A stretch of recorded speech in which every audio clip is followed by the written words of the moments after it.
You've probably heard and seen people say that things nowadays just aren't as good as they used to be. Games just aren't as enjoyable anymore, movies are just low effort cash grabs, and Netflix and YouTube just seem to constantly be getting worse. Just like how old people talk about the good old days, the same patterns seem to be repeating themselves for newer generations. You've probably also experienced this for yourself.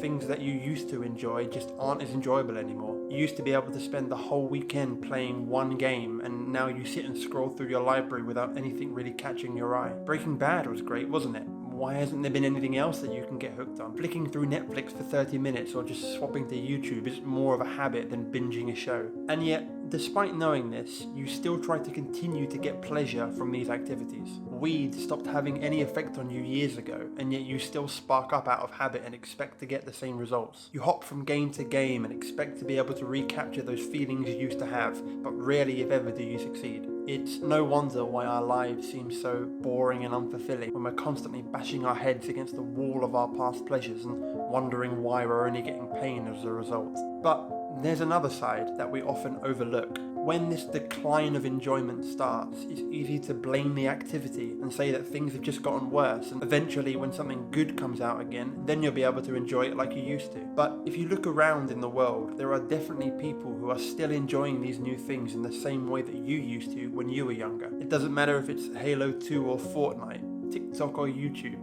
Breaking Bad or some new show. There are always newer generations to enjoy the things of the modern day, and older generations to complain about them. So, if the things that we used to enjoy haven't really changed that much, then it must be us that have changed. And of course, that's exactly what has happened. Now, I'm not going to talk about, how our passions change over time, because that's obvious. Everyone knows that. But what I am going to focus on is the natural loss of pleasure that we get from the same stimulation, and how we tend to form habits and set up our lives to revolve around these pleasures, which makes it really difficult to break away when we stop enjoying them. There is a way out of this though, and we'll go through that too. It's no secret that trying things for the first time is usually what gives us the greatest source of pleasure and stimulation. The first read of a book is rarely beaten by the second. The first hit of a drug is a feeling that you try and fail to recapture with each subsequent use. We all know this, and it's very easy to look at somebody else going through this decline and say, of course they're just chasing a high.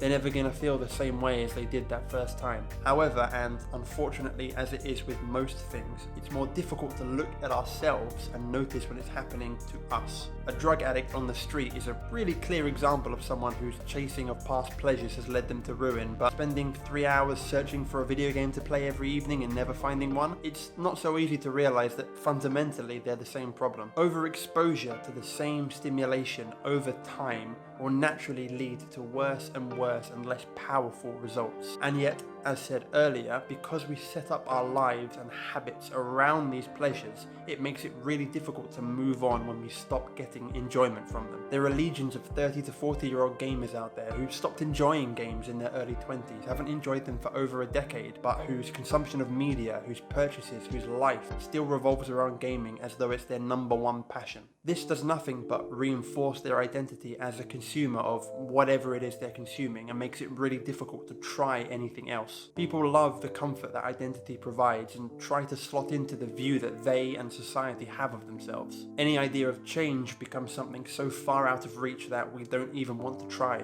This, unfortunately, results in so many people chasing the highs of their past rather than looking towards the future. We hold on to our comforts long after we stop getting anything out of it, because change is scary and risky. We don't know if that new TV series will be worth our time. We don't know if we're going to enjoy working out or going for a walk or reading a book, and so we don't do it. New things are hard work, but we do know what we enjoyed in the past, and like any drug, it's easier to go back to what made us feel safe and secure in the past. We can't progress like this, and we convince ourselves that we don't need to or don't want to. We tell ourselves that we're happy with this life, and drown out the voice in the back of our head telling us that something is really wrong. Now, it's not all bad news. There are countless examples of people who were down bad, who learned how to change their life and go and experience new things. As with most things, a change in mindset can turn a difficult task into an exciting challenge. Learning how to enjoy new things is no exception. New experiences create stronger memories and provide more stimulation. Instead of being scared when you think about trying something new or thinking it as a waste of time compared to what you normally do and don't get any enjoyment out of, take advantage of these benefits. Go into it knowing you're going to create stronger memories and have heightened stimulation, and use this to overpower your natural fear of change. Now, of course, this doesn't mean that you're always going to find that things that you do that are new are worth your while. There will be things that you don't enjoy, things that you consider a waste of time. That's fine. You need to expect this when you're embracing change. Like panning, you need to shift through some dirt in order to find the gold. As long as you manage this expectation and be realistic, you won't be blindsided and put off when it occurs. Better yet, you'll find that there's an unintentional side effect when you reduce the amount of time you spend chasing after the high of your past pleasures. Have you ever found that you tend to enjoy things more and get more out of things when you have a limited time to do them versus on the weekend when you don't have any plans and you technically can do anything? The idea of being able to binge an entire season of a show in one sitting sounds more appealing than only having the time to watch one episode, but more often than not, that one episode is actually more enjoyable. It gets weirder. Researchers at the NYU Stern School of Business found that while people predicted they would enjoy watching TV more without adverts, after the fact, they actually found that they enjoyed it more with adverts. That break in between their episode or whatever it was they're watching made them have more pleasure overall. Activities provide decreasing amounts of stimulation and enjoyment over time, but if we add a break in between these activities,